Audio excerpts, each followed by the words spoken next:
All right, in this video, I'm going to go over some particular stocks that I think will lead the market lower. They are tech stocks, so I'll be looking at the Nasdaq in particular. So Nasdaq is one of the weaker of the indices. I still think, and I just did a video showing this, that I think we'll move down to this ascending support early next week, possibly Monday. Let's see. This would also be a gap fill, by the way, from the prior day from where we are here. So I think it's almost guaranteed we move down here. Now, I do think Monday might be green too. So whether it's Monday, Tuesday, or Wednesday, it doesn't really matter. We'll be moving down to here on the Nasdaq. And then eventually here, my thesis is all the way down there and to new lows along with the rest of the market, even the Dow. Although the Dow will probably stay above its recent lows for some time. It's just so much stronger than the more speculative indices like the S&P and the Nasdaq. So the Dow, more defensive, dividend based. So that's where I think the Nasdaq's going immediately and then long term all the way to new lows. Let's look at a few stocks in particular. I will start with Amazon in no particular order. I'm only going to be looking at 4 or 5 stocks here, so bear with me. Amazon, look at that. Right, this is one of the big boys. Everyone knows Amazon. This is the darling. This is the thing that's supposed to hold the market up. One of the very few. If Amazon's basically at its all-time lows. And when I say all-time lows, I mean local lows. Obviously, Amazon was alive during the 2000 period and survived the tech bubble. And everyone knows that it went down, what is it, 90 something percent, left for dead. And, you know, if you just left a few dollars in that, you become a millionaire over the next decade. So having said that, I see Amazon as so weak that, you know, it'll lead the Nasdaq lower. It could easily get to 81, this range here. You can see that last low here, where it's part of the ascending support. Now, it's lost ascending support some time ago, but this 81, I think, would be support. And then we'd move down to this area, 66. First, let's get to 81, right? But that can be done very quickly, very quickly. I mean, I'm talking next week. So, you know, watch out for Amazon. That's what I need to indicate. I'll just quickly put some trend lines, just leave it here. I think this will age well with time, these trend lines. I don't trade Amazons, but you know, if it gets down to here, then I probably will start adding some and just leave it in for long-term gains. Let's just leave that. I'm not going to start putting in all the ones down in the 40s because that will give people heart attacks, those that do hold it. And it'll probably never get there, to be honest. You can't get too greedy on the way down either. But this is down more than 50%, right? I mean, all the way from, where are we, 190 all the way to, yeah, we're talking more than 50% already. So we could get all the way down to high 60s. So that's Amazon. Let's also look at Tesla. This is in no particular order. Now, Tesla, I think everyone's realized recently that Tesla has really flushed some levels, 180 being a very important one. Let's get to the daily. It just draws a clearer picture. I remember actually making a video where I said sell over here when it hit 313 whilst the market was going down and Tesla was going up. I don't even know why. I think it's when Musk said no to the Twitter deal, but the market was going down. And I said, why would you buy here? I mean, I understand if you hold it, it's all the way up here, well done. Sell something. And I said, sell everything. But I mean, whatever, that's not the point. It's not about what I said when, it really isn't. We're down here right now. We closed at low of day, whereas the market didn't on Friday, right? The market bounced a little bit. So Tesla, and actually Tesla on Thursday had a green day whilst the market was red. But the reason for that was just simply it had gone down a bit too much. I don't think there was any news. And to be honest, news is overrated. I think we're getting here. I think we're going to fill this gap here from, let's call it, middle of November 2020, which is why I left this target here. So I'm saying, and I think it's a bit clearer if I put an actual trend line in, I'm saying from all the way here, we could get a nice fill, 137, 138 on Tesla. But, you know, I'm not talking about particular buys. I'm not buying Tesla. It's not the most fundamentally sound stock either, even down here. I mean, there are a lot of stocks that are a screaming buy given what's happened to the market. The point is Tesla is a big boy. Tesla, when Tesla moves down, it drags a few of the indices with it, right? It's in ETFs, everyone's holding it, even though a lot of people have sold it, evidently, since we come down from 400 all the way to 140. I mean, we're down in the 60% range. So but we can go lower, right? Everything can go lower. Every stock can go down 98% every day. It's theoretically possible.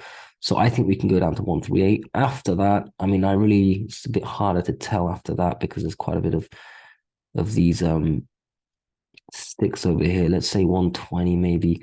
Doesn't matter. Let's get to 138 and I'll make another video and find a new trend line. Maybe 100 would be a very psychological strong support if we get there. I'd say 120, then 100. I'll keep it simple for now. It was the high. It acted kind of as support when it tested it once or twice. So let's do that. And then 100, obviously. But the point is, it's not, like with Amazon, it's not to find necessary support and resistance. It's just to say, look, these ones are really weak and they look like they want to go lower and they will therefore drag other indices down with it. I mean, imagine Tesla, Amazon, and I'm going to look at Apple now. I mean, it's probably the biggest boy. Some of these big guys go down, you're guaranteed to have the indices down. And then that in turn will feed off other sort of medium stocks going lower. I mean, we've got Disney and, I'm going to look at another two or three others, but the point is these could lead the markets lower on their own. So yeah, watch out for Tesla. I see it going lower. Those are the levels I'm looking at. And now let's look at the next one. Let's look at Apple. Now, Apple has been strong for a long time.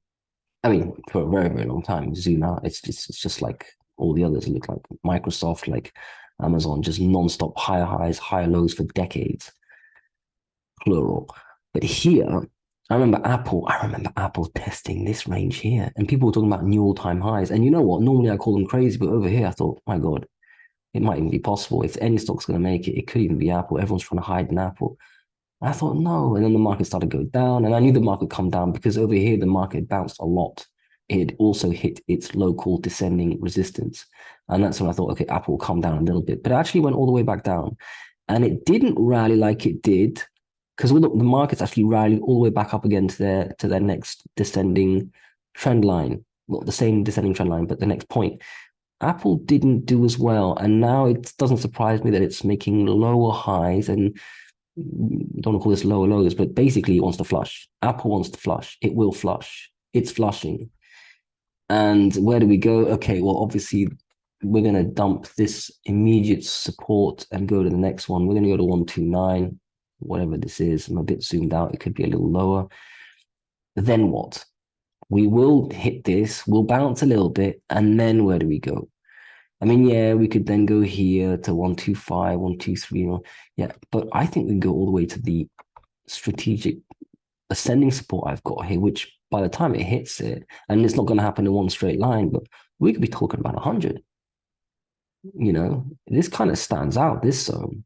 I mean, it's going to take a lot to get there, but if the markets really do crash and go to new lows, which I think the Nasdaq will definitely do, as I said at the beginning of this video, I mean, what are we talking about? We're talking about Apple going down from its lows to 20. That's doable, right? Some stocks do that in one day. Good stocks.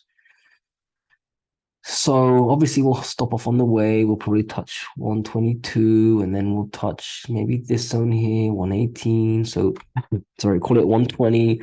But yeah, 100. Maybe just, if you do want to buy Apple, and maybe even I'll buy Apple for the first time ever, I won't be buying at 100. I'll be buying at, 104, 105, 11 or something. I'll make sure I'm really in. I'll zoom in on the 1 minute chart and watch all the other markets. And as soon as I see a bounce coming, I'm in.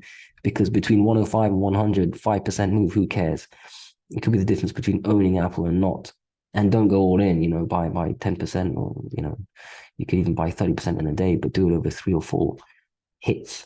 But anyway, that's for a different video. The point is, Apple is weak for the first time in a while, and Apple could really flush, and that would definitely take the markets down. Next one I'm going to look at is Google, another huge big boy. I mean, this is basically the NSA. This is a government agency. This is everything. This is data. This will never collapse. It's not allowed to. But it could definitely see lower price levels. Now, it's not as weak as the others. It's not at its local lows like the others, but it's I think it's going to get there pretty quickly, and it's also one of the absolute very big boys. And I think it will test its low of, let's say, 83.5, there, bounce, maybe go and, bounce and hit this descending line again, maybe even not. Then it'll flush it, and then we'll go down here. Call it 70, low 70s, 71 point something. Let's just call it 71. I see it going there. And I can keep drawing this maybe.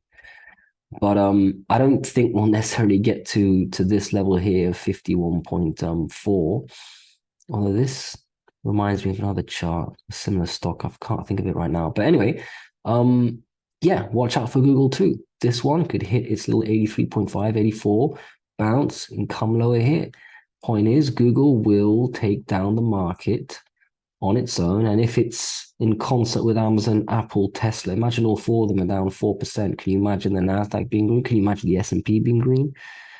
It'd be very difficult. It would take down stocks that are probably having good earnings days. You could have a stock that has good earnings. Even that will be down 0.5% instead of being up 6%, just because these big boys are down 5% and Nasdaq's down 3%. So those are the big boys I wanted to check. There's one other one, maybe Disney. It's not a big boy. I don't really care about this stock, but it's notable. It's look at that. It's very weak. And I think it's basically imminent to come back down to test 80. So I think 80 is a pretty obvious support zone. And I think a lot of people will be buying it there. But I don't see this one as the one that's guaranteed to take down the market on its own or even in concert with others. But I just feel like it's another sort of strong stock that's almost guaranteed to go lower and is also underperforming the other indices, especially the Nasdaq, even though the Nasdaq is probably the weakest of all of the indices. So, and there are lots to choose from, but those are the ones that I think are most important. There is one final stock I'm going to look at. It's not to do with tech per se. It is worse. It is a bank stock. It is Credit Suisse. I mentioned Credit Suisse a lot. I think this is a huge black swan that's just so big that you can't even see it. In this case, the size of the black swan is inversely related to its stock price being so small. Look at that at $3. I always like to zoom out and it just looks like some Chinese scam penny stock. Look at that. Just put it out of its misery. It's at support. You can see that there. This is not the most precisely drawn trend line, but it'll do. The point is, zoom in, even on the daily, we're at $3. 308, $3, same thing. Made a bit of a hammer on Friday, bounced nicely on 3. I think, and I've said 3 is very important. If we lose 3, close below it, I mean, you don't have to be that precise, but that will really start to scare people. It should. The point is, Credit Suisse is not some unknown bank. It's one of the biggest banks in Switzerland. I just feel like if it closed below 3, say, and it could happen next week. It could happen next week. I don't think it'll happen on Monday, but next week it could happen. And if it doesn't happen next week, it'll happen in January. Imagine Credit Suisse closing at 287, then at 250, then at 230. What happens? People take their money out of Credit Suisse. They should. Insiders will. Something happens. Some domino, some financial crisis, which we haven't had yet since 2008. I mean, I think we're personally in a recession, probably in a depression. I don't care if they redefine what recession means and get all their little friends on the media to repeat that we're maybe going into recession. We're in a recession. We're probably in a depression. The beginning of it, obviously, they find out 8 months later and then tell us. But the point is, if you're in a recession, you've got high inflation, you've got energy problems, you've got war, and then you've got Credit Suisse going down, bank runs going on, the crypto bank run going on, and maybe there's a knock-on effect in another bank. Maybe the banks are totally insolvent, just like the governments. Maybe they have so much derivative exposure and then the percentage of these rates going up just is too much for them to handle, and they basically have not enough money, and people start to pull their money out the banks, which is probably why they want to turn to digital currency, so you're not allowed to, so they limit the withdrawal. But whatever, I think it's a bit too late to adopt that right now. I think Credit Suisse closes a bit too low, starts a bank run, the whole show falls, and then let's see what the Swiss National Bank does. Instead of hiking rates by 50 basis points, maybe they just cut. Maybe they do 25, maybe they pause and do 0.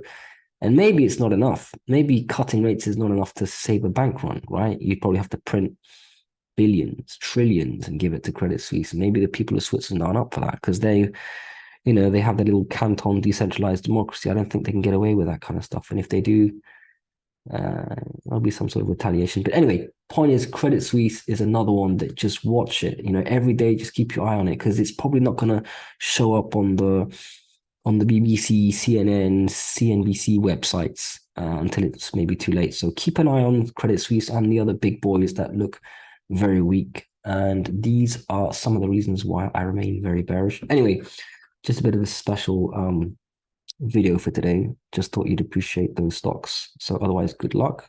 Enjoy the weekend.